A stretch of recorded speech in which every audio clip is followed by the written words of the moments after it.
बोले सद्गुरुदेव की जय। आइए संत कबीर क्रांतिकारी चैनल में आप सबका स्वागत है।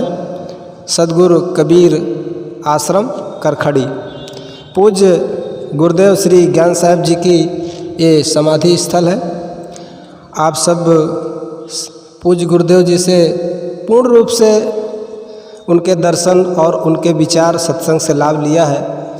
तो हमारे ये दूर दूर से पूज्य संत गुरुजन पधारे हुए हैं और आज 5 दिसंबर है। आज उन पूज्य गुरुदेव जी का श्रद्धांजलि समारोह है।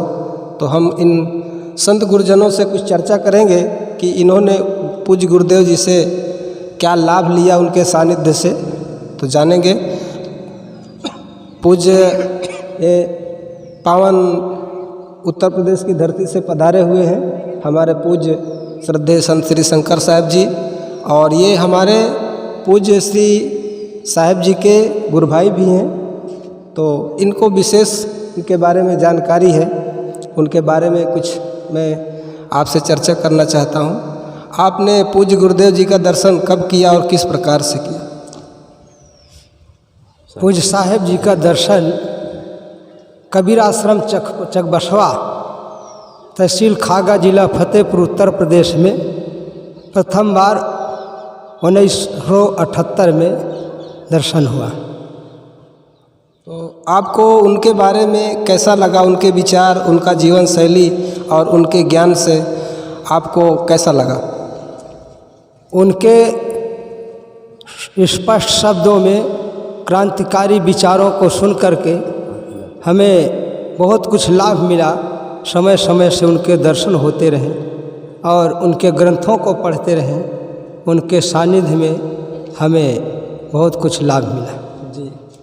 तो आइए, हमारे बहुत अच्छे भक्त पूज्य गुरुदेव जी के सानिध्य में इन्होंने भी ग्रहण किया है। ये नागपुर से पधारे हुए हैं, जो मूल निवास इनका उत्तर प्रदेश है, लेकिन वर्तमान समय में नागपुर में रहते हैं। तो इनके बारे में इनसे भी चर्चा करेंगे।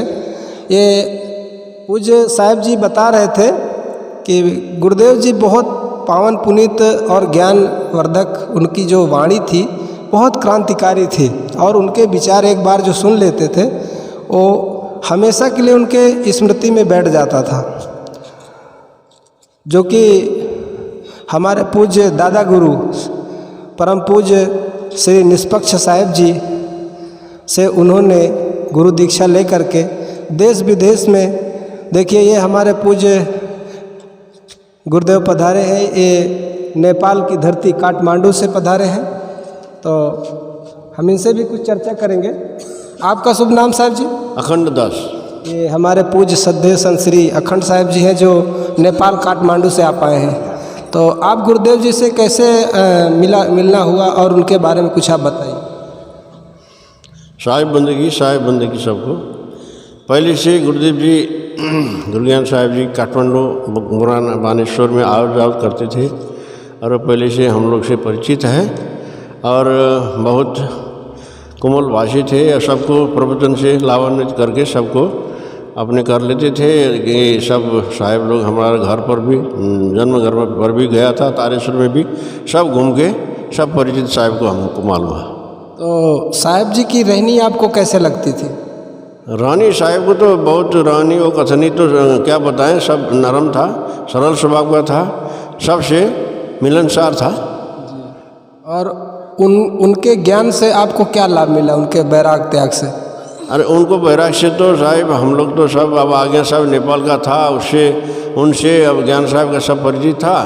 तो सब पारक सिद्धांत में बढ़िया हमारा सबको लाभ मिला था। जी। तो आप हिंदी बहुत अच्छी बोल लेते हैं, नेपाल से हैं लेकिन हिंदी अच्छी बोलते हैं। देखिए तभी साहब जी का ज्ञान इनको प्राप्त हुआ। तो आपका शुभ नाम साहब? मेरा नाम पहले मदन राज था, मदन था साहब कहते थे, बाद में अमृत साहब हो गए। अब मैं तारेश्वर रहता हूँ। मैं ज्ञान साहब से सबसे पहले ये कोवा आश्रम, जो बीरती साहब अभी रहते हैं, वहाँ मैं बैठा था कुछ समय। वही समय ज्ञान साहब वहाँ अपनी टोली सहित पधारे थे। वहाँ हम लोग साथ ही रहे कुछ समय तक। तो जगह जगह वहाँ भी भक्तों के घर में प्रवचन में साथ साथ रहे। वही समय साहब कहते थे कि हमारे गुरु हमको साधना में लगाने के लिए अभय होना चाहिए साधु को। साधु डरता तो मरता, जो डरेगा वो मरेगा, इसलिए न डरने वाला ही साधु हो सकता है, कहते थे। हमारे गुरु ने हमको मसान घाट में जहाँ मुर्दा जलाया जाता है उस जगह जाकर रात में अकेले बैठना पड़ेगा, चाहे वहाँ को कुछ भी हो, तो तुमको ऐसे निडर होकर रहना चाहिए कहकर हमको सिखा देते हमारे गुरु, कहकर साहब में बात हुआ था।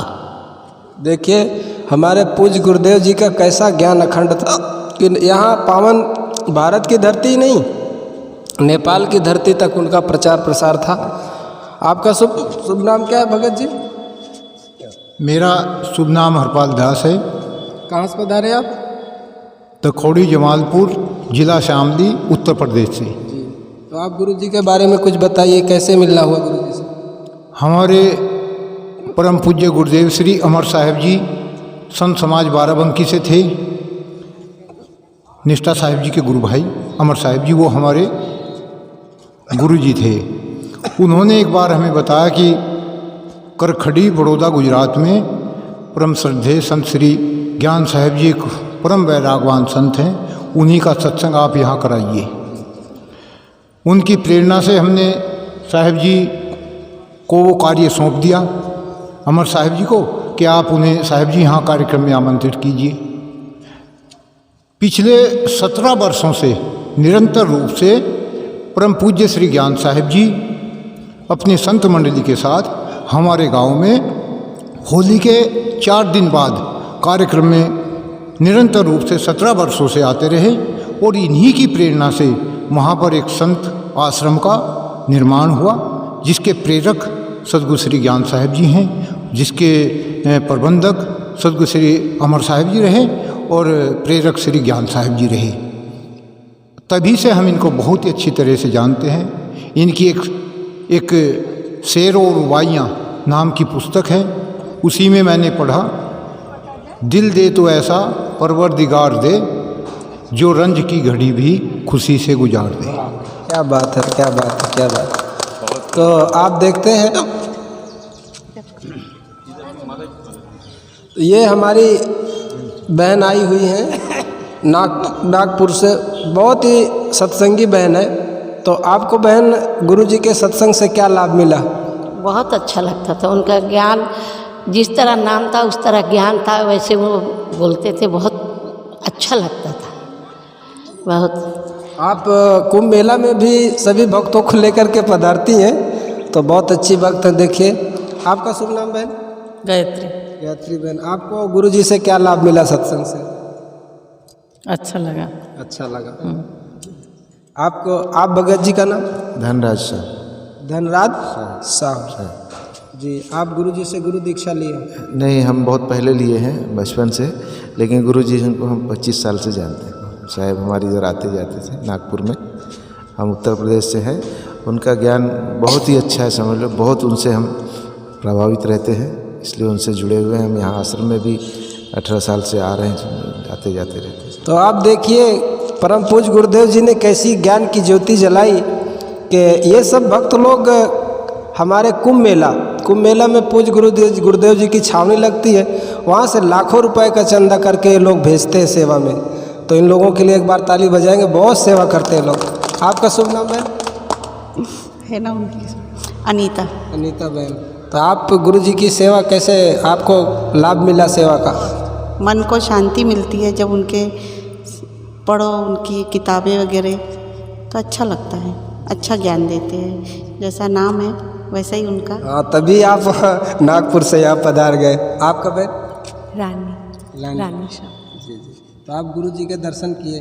हाँ, उन्हीं से गुरु दीक्षा ली। वाह, देखिए पूज्य गुरुदेव जी की भक्ति की धारा कैसे कैसे बहती है। तो आपने गुरुजी से जब उपदेश लिया तो गुरुजी ने आपको कौन सी शिक्षा दी जो आप जीवन में धारण कर रहे हो? ये तो पता नहीं, पर मन को शांति मिली उनके ज्ञान से, और दोनों जन ने हमने लिए थे, तब से जीवन में बहुत से बदलाव आए हैं कि शांति होना चाहिए, मन स्वच्छ होना चाहिए, उसी में चल रहे हैं धीरे धीरे आगे। तो देखिए ज्ञान, भक्ति और सत्संग से कैसे जीवन बदलता है। पूज्य संतों के सत्संग से, दर्शन से अनेकों लाभ मिलते हैं। आप भगत जी कहाँ से बता रहे? हम जिला प्रतापगढ़ उत्तर प्रदेश। तो आपको गुरु जी के दर्शन कब हुए? 2012 कुंभ मेला प्रयागराज। तो आपको गुरु जी के सत्संग से लाभ मिला? लाभ मिला जी जी। तो जीवन में क्या परिवर्तन है? परिवर्तन बहुत आया। मैं दावा खेड़ा से दीक्षा लिया हूँ कामू नाम साहब से, तो उसमें वो बहुत बड़ा प्रोग्राम किए थे, तो उसमें थोड़ा परिचय हुआ था साहब से, तभी मैं जानता हूँ साहब को। तो देखिए कहाँ कहाँ दूर दूर से संत और भक्त पधारे हुए।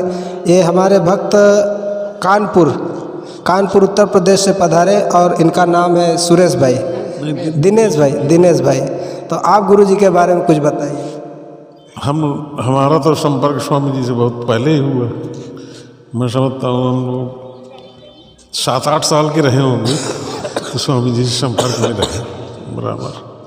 और उन्होंने काफ़ी मतलब जो है निष्पक्ष साहब के जो गुरु थे, हम लोगों के भी वही गुरु थे, तो उनके मार्गदर्शन में साहब बड़ी ऊंचाई तक पहुँचे।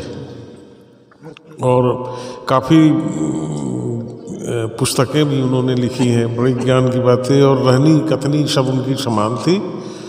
और वैराग्य पर वो बहुत अच्छा बोलते थे स्वामी, वो बहुत लाभदायी है। कैसे रहा जाए वैराग्य में। हाँ, ये तो उनके जो सरल स्वभाव तो था ही। और हम संतों को याद है कि पूज्य गुरुदेव जी कहते थे कि आपके जीवन में धन और संपत्ति का कोई विशेष महत्व नहीं होता, महत्व होता है कर्म का। और वो बहुत ही अच्छे ढंग से कर्म का सिद्धांत बताते थे। वैराग किस प्रकार किया जाए इसके बारे में बताए। आइए હવે આપણે થોડા ગુજરાતી ભક્તો से चर्चा કરીએ। उत्तर प्रदेश थी, गुजरात थी, अपना वडोदरा थी भगत पधार्या है। અને આપણા ગુરુજીના દર્શન કેટલા દિવસ થયા કરવા? 42 વર્ષથી સાહેબજીના દર્શન થતા। 1980માં ફર્સ્ટ ટાઈમ અમે દર્શન કરેલા ગોરવા। અમે ત્યાં રહેતા દૈવાનગર સોસાયટી। તમે પૂજ્ય ગુરુદેવજીના શિષ્ય છો? બરાબર। સાહેબજી છેલ્લા 42 વર્ષથી અમારે રેસિડન્ટમાં પણ આવતા હતા, અને અમે એમના દર્શન કરવા આશ્રમમાં પણ આવતા હતા। એ મહાન વિભૂતિ હતા, એમને જ્ઞાન બહુ ઊંચી કોટીનું હતું। સુશીલાબેન આવી જાઓ। અને એ કબીર સંપ્રદાયના બહુ જ સરસ અને ઉચ્ચ કોટીના સંત મહાત્મા તરીકે ખ્યાતિ પામેલા હતા। પણ ગુરુજી તો हिंदी में बोलता था, तमने समझ पड़ती थी? मैं हिंदी में भी समझता था, और गुरुजी सदैव हिंदी में ही प्रवचन करते थे, और उनका प्रवचन बहुत अच्छा होता था। हम लोग उनसे बहुत प्रभावित होते थे, सब सत्संगी उनसे प्रभावित होते थे, और उनका पूरा भारत में विचरण चलता था, और सब स्टेट में उनका अच्छा प्रभाव था, सब सत्संगों में। चलिए, तो अभी इनकी गृह देवी सुशीला बहन थी, अपने चर्चा करिए। तमें गुरुजी विषय કંઈક बताओ। ગુરુજી બહુ જ્ઞાની હતા, બહુ વર્ષોથી અમારે ઘેર આવતા હતા, અને બહુ એ હતા, જ્ઞાન હતું એમની પાસે। तो देखो बहन को अंतर जो है, आज सुख की घड़ी भी है और दुख की भी घड़ी है। क्यों? क्योंकि आज गुरुजी अपने बच्चे न थी, तो એટલે એની અંતરથી બોલવા માંગે છે પણ બોલી નહીં શકતા, કારણ કે દુઃખ છે એમને। આમરી અહેમદાબાદથી પધારેલે બહેન, શું નામ આપનું? મંજુલાબેન કાબરા। મંજુલા બહેન કાબરા। ગુરુજીને દર્શન કેટલા દિવસ થયા? ગુરુજીના દર્શન તો અમારે છેલ્લે 30 વર્ષથી સાહેબના સંપર્કમાં છીએ અમે, અને સાહેબ આવતા જતા રહે છે। એમનું બહુ જ સરસ જ્ઞાન હતું, એમને અમને બહુ જ ખોટ લાગે છે કે 12 મહિનામાં એક વખત ઘરે પણ પધારતા હતા, અને બહુ જ સારો સ્વભાવ હતો એમનો સાહેબનો। જો બહેનનો પણ અંતરથી દુઃખ થાય છે, આપણી મોટા બહેન આપણો ભગતજી શુभ નાम શું નામ છે? शिव कुमार जी। आप हिंदी बोलते हैं? जी। हाँ, तो गुरु जी का दर्शन आप कब किए? कब कई कई बार कर ले साहब। हाँ, गांव में गए ना कई। हाँ, आपका गांव का नाम? दखौड़ी है जमालपुर। दखोड़ी जमालपुर उत्तर प्रदेश से भगत आया है। तो आप गुरु जी से गुरु दीक्षा लिए? जी, गुरु दीक्षा लिए गुरु जी से। जी हाँ। तो आपको गुरु जी के ज्ञान कैसा लगा? बहुत अच्छा ज्ञान है गुरु जी आपका, स्पष्ट ज्ञान है एकदम क्लियर। हाँ। तो आपको आत्मा का बोध प्राप्त हुआ गुरु जी के द्वारा? जी। तो ये भगत जी है, देखिए जिन भक्तों ने गुरु जी का दर्शन किया है, जिन संतों ने उनके सानिध्य प्राप्त किया है, उनको पूर्ण रूप से आत्म तत्व का बोध प्राप्त हुआ है। ये हमारे भगत लिमड़ी थी पधारा है, ये लिमड़ी गांव से आए हैं। तो आप गुरु जी ने विषय કંઈક बताओ। મારા ગુરુજી હતા, મારા ગુરુજી હતા અને મારા ખાસ હતા અને અમારા પર ખૂબ પ્રેમ રાખતા અને ખૂબ અમને ઉપદેશ આપ્યો અને ખૂબ ખૂબ અમારા પર દયા કરી અને અમને બહુ સુખી બનાવી દીધા સાહેબ। साहब तो ये हमारा गुरु जी जोड़े उत्तर प्रदेश भी गया था। हाँ, गुरु जी जोड़े उत्तर प्रदेश भी फरी आया है जी। तो ये हमारा उत्तर प्रदेश थी पूज्य संत श्री ध्यान साहब जी आए हैं। तो ये बहुत अच्छे भजन गायक भी हैं। तो इनके भजन का लाभ तो हम लोग मंच पे लेंगे, लेकिन अभी विशेष इनकी वाणी से सुनते हैं कि गुरु जी को मिल करके इनको कैसा लगा और उनका ज्ञान भजन सत्संग से उनको क्या लाभ मिला।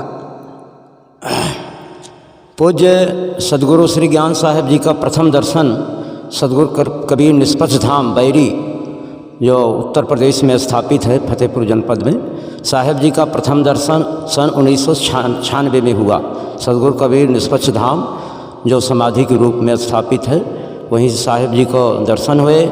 और पूज्य सदगुरु श्री ज्ञान साहिब जी के लेख, प्रथम लेख जीवन सौरभ और सत्संग से लाभ, दो में से एक हाल चाल और वो संयम से लाभ। जी जी, इस प्रकार हाँ, नारी शिक्षा, इस प्रकार से कई पुस्तकों को मैंने पढ़ा और ज्ञान वैराग से विभूषित थे। जैसा नाम वैसा काम भी था। साहिब जी के हम पूर्ण स्मृति श्रद्धांजलि में यहाँ उपस्थित हैं और इस प्रकार से हमारे सभी संतों की ओर से पूज्य साहिब जी को त्रिबार साहिब बंदगी और श्रद्धांजलि समर्पित करता हूँ। साहिब ये हमारे पूज्य संत पधारे हैं। आपका शुभ नाम? से मेरा नाम विवेक दास जी है। मेरा बहुत बड़ा सौभाग्य हुआ कि पूज्य श्रद्धेय ज्ञान साहिब जी मुझे बिहार की धरती पर प्रेम नगर साधु आश्रम रानीगंज, अभी जो अररिया ज़िला है उस समय पूर्णिया ज़िला था, तो वहाँ संत अभिलाष साहब जी और ज्ञान साहब जी, आचार्य धमसूर साहब जी, ये सारे विभूतियाँ एक ही बार इन्होंने हमको दी और मैं उनकी सेवा किया। मेरी सेवा से उन लोग बड़े प्रसन्न हुए और उन्होंने हमें उसी समय हाल चाल नाम की एक पुस्तक दिए। और एक बात, हम बगीचे में मैं काम कर रहा था तो उन्होंने कहा था लगा सको तो बाग लगाओ, आग लगाना मत सीखो, तुम्हें जला सको तो दीप जलाओ और दिल जलाना मत सीखो। बस इसको मैंने जीवन में धारण किया और मैं नवादा ज़िला में भी बहुत 1 बीघा बगीचा लगाया, फिर पूर्णिया ज़िला में भी 10 कट्ठा बगीचा लगाया। आज हम जो उनके गुरु स्थली पर जहाँ समाधि दी हुई है, तो मैंने सुबह सुबह उनका दर्शन करके और उसके बाद में स्नान करवाए उनकी समाधि को, फिर यहाँ सफाई किए, फिर सोचे कि आज अगर है तो बगीचे में हम काम कर रहा हूँ। मुझे बड़ी प्रसन्नता हुई। ये जिसे जैसा पूरन साहब जी लिख के कहे थे कि गुरु समान और कोई दाता ताको करिए सेवा। अगर गुरु के समान कोई और ज्ञानी मिले तो उसकी सेवा करो, क्योंकि गुरु बतावे साधु को और साधु कहे गुरु पूजिए, दरस परस के मेल से स्वभाव अगम को सूझ दे। तो इनकी ज्ञान से मैं बहुत प्रभावित हुआ और वे भी मुझे बहुत स्नेह प्यार देते थे। तो मैंने कहा नहीं गुरुदेव, आपकी समाधि के समय में तो आचार्य साहब का भी तबीयत खराब था इसलिए नहीं आ सका, लेकिन श्रद्धांजलि में ज़रूर आऊँगी, इसलिए बाहर से आए हैं। यहाँ आने के बाद मुझे बड़ी प्रसन्नता मिली। धन्यवाद आपका। देखिए, एक जब गुरु मिलते हैं तो हम अपने समाज को, अपने जाति को और अपने संप्रदाय को, अपने माता पिता, बंधु बांधव, पूरे समाज परिवार को त्याग करके ये पूज्य संतों का ही और गुरुजनों की ही कृपा होती है कि हम सब कुछ त्याग देते हैं, क्योंकि उनकी जो सरलता और प्रेम, वैराग, भक्ति, उनके ज्ञान से जब किसी अबोध बालक को ज्ञान होता है तो वो अपने जीवन को पूर्ण रूप से गुरु को समर्पित कर देता है। तो आइए और हम पूज्य गुरुदेव जी के ये गुरु भाई हैं और ये भी उन्हीं की तरह सरल दिव्य मूर्ति है। और तो साहब जी आप ये बताएं कि पूज्य गुरुदेव जी अब हमारे बीच में नहीं रहे, तो ये जो भक्त सज्जन हैं, जो नए साधक हैं, आप हम उनसे कैसे प्रेरणा ले सकते हैं, उसके बारे में आप थोड़ा बताएं। जो सद्गुरुदेव जी के सदग्रंथ हैं और उनके यूट्यूब में आता है, उनसे लाभ लेते रहें, उनके ग्रंथों को पढ़ते रहें और उनके विचार जो चिप में भरे हुए हैं उसके माध्यम से सुनते रहें और उनके जो शिष्यगण अनुयायी हैं उनसे लाभ लेते रहें। हमारा सौभाग्य था, पिछले वर्ष साहेब के रहते हुए हम आए, उनके दर्शन पर्शन से लाभ मिला, 1.5 महीना रहने का मौका मिला। उसी बीच में मैं रहा और कहीं मोहन रहते थे, कहीं महेंद्र। तो उस समय साहेब जी के नज़रों में कुछ गड़बड़ी थी, पढ़ नहीं पाते थे। बोले शंकर साहब मैं ये कुछ लिखा हूँ, इसको पढ़ कर के सुनाइए। तो मैं पढ़कर सुनाता था, जहाँ मुझे समझ में आवे, गलती है तो बताऊं, कहीं साहेब सुन कर के बतावे इसको ऐसा लिखिए, मैं लिख उसको काट कर लिखता गया। वो साहेब की अंतिम साहेब का लेख था, बहुत सुंदर लगा। और हमारे कानपुर दिनेश चंद्र शर्मा जी को भी उन्होंने साहेब ने ऐसे फ़ोन के द्वारा सुनाते बताते थे, उन्होंने भी कुछ लिखा। और कुछ काठमांडू में भवयान के प्रति उन्होंने प्रवचन दिया था, उसको रामकेश्वर जी ने कैसेट के माध्यम से टाइप करके उखर लिपि रखे थे, उसको मैंने पढ़ा साहेब के आगे, साहेब सुधरवाते गए। वो भी है, हमारी ये भावना है कि साहेब का जो अंतिम लेख है उसको भी छपवा करके लोगों को लाभ प्रदान करेंगे।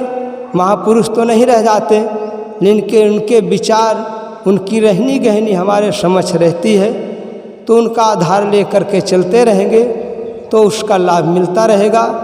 साहेब के बहुत सुंदर ग्रंथ हैं, हाल चाल, 2 में से 1, शेर और रुबाइयाँ, संयम से लाभ, सत्संग से लाभ, नारियों के लिए नारी पुस्तक, इस प्रकार से साहेब के 8-9 ग्रंथ हैं। मानुष 13 गुण आदि 9-10 ग्रंथ हैं, उनसे लाभ लेंगे और उनके प्रवचन के द्वारा हम लाभ लेते रहेंगे। अंतिम में साहेब की सेवा का भी इस वर्ष मौका मिला। मुझे पता लगा कि साहेब नडियाद में आश्रम में है और स्थिति गड़बड़ है, तो आ करके हमने साहेब जी का दर्शन किया। और जब मैं आया तो साहेब पहचान तो गए लेकिन बोल नहीं पाते थे। फिर उनकी 3 महीने तक हमने रह कर के सेवा किया। महेंद्र साहब को धन्यवाद है, उन्होंने बराबर सेवा किया।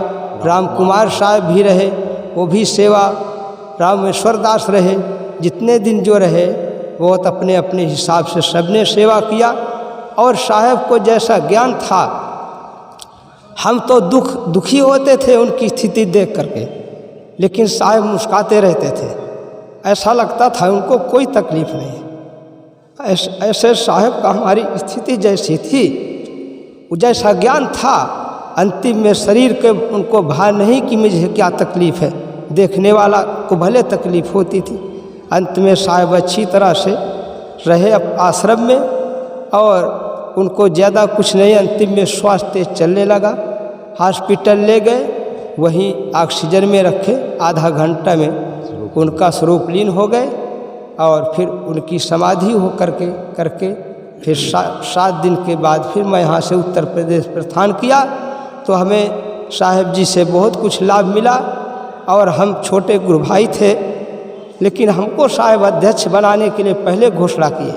हमने कहा साहेब आप अध्यक्ष बन जाइए, हम आपका काम करते रहेंगे, समय समय से आप आकर के हमें मार्गदर्शन देते रहेंगे। साहब ने बराबर वैसे निभाया, इसलिए साहब से अंतिम तक हमें दर्शन परसन सत्संग का लाभ लिया।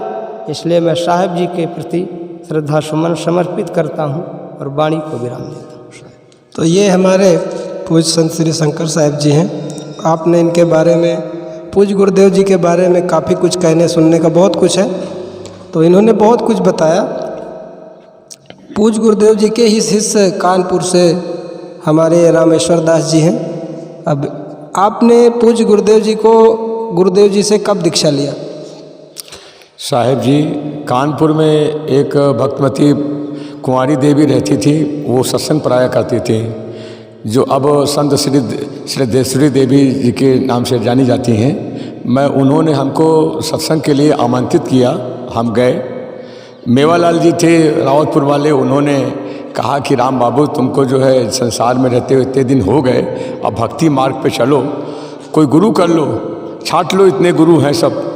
तो मैं कई बैठे थे, निर्धुन साहब थे, राजा साहब थे और निहोरे साहब थे और ज्ञान साहब भी थे, सब लोग बैठे थे, तख्त पे बैठे थे, कहे छाट लो, बढ़िया गुरु हैं।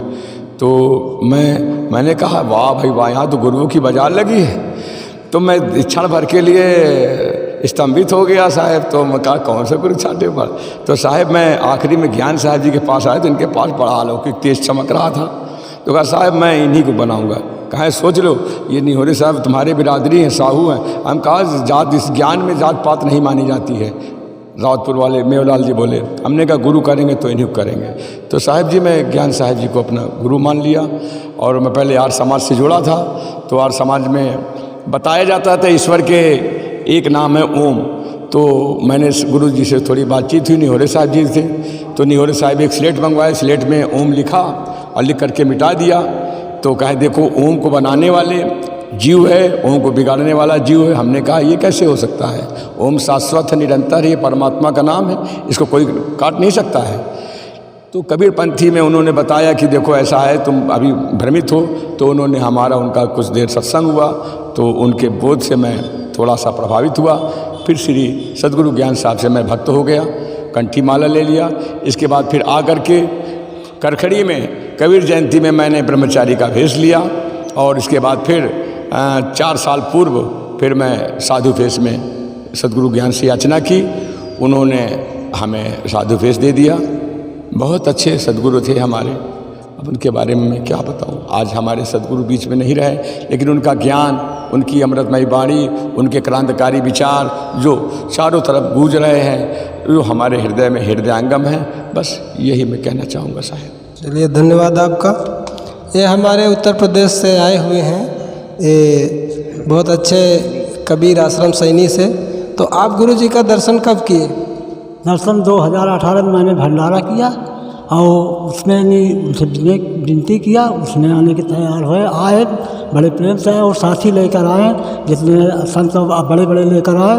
मैंने उसको स्वागत किया और मेरा भंडारा सफल भया जी, और मैं उसके लिए आभार रहा। और बोलिए सतगुरुदेव की दी है अंतिम दर्शन हो। जब जब बुलाता था बार बार मेरे भंडारे में शामिल होते थे, आते थे।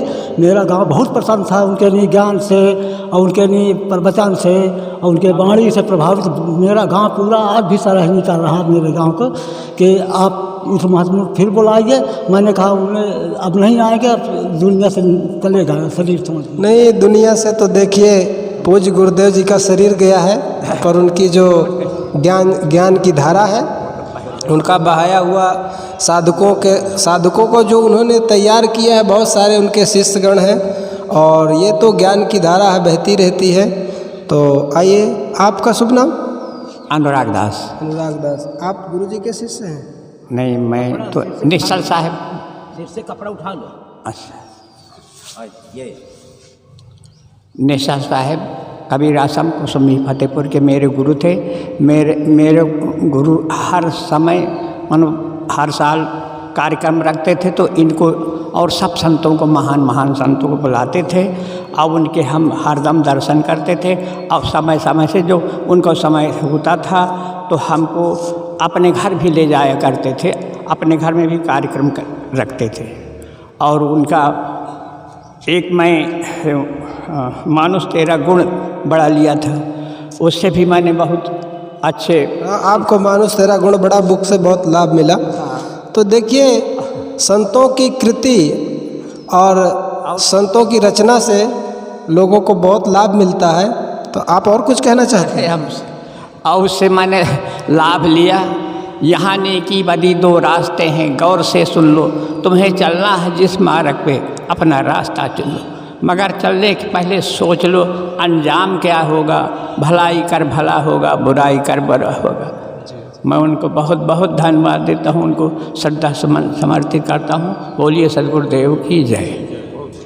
अभी हम ये जो क्रांतिकारी संत कबीर सत्संग चैनल है, यूट्यूब चैनल, ये हमारे पूज्य संत श्री राम कुमार साहब हैं।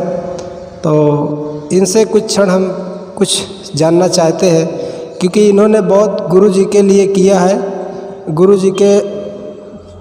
जी का जो यूट्यूब चैनल है और उनकी वाणी का जो प्रचार किया इन्होंने, तो इनको कैसे प्रेरणा मिली पूज्य गुरुदेव जी से? साहेब बंदगी, साहेब बंदगी, साहेब बंदगी। मैं हूं आपके साथ कुमार साहब जी, और आप देख रहे हैं क्रांतिकारी संत कबीर चैनल में। आप सबका स्वागत है।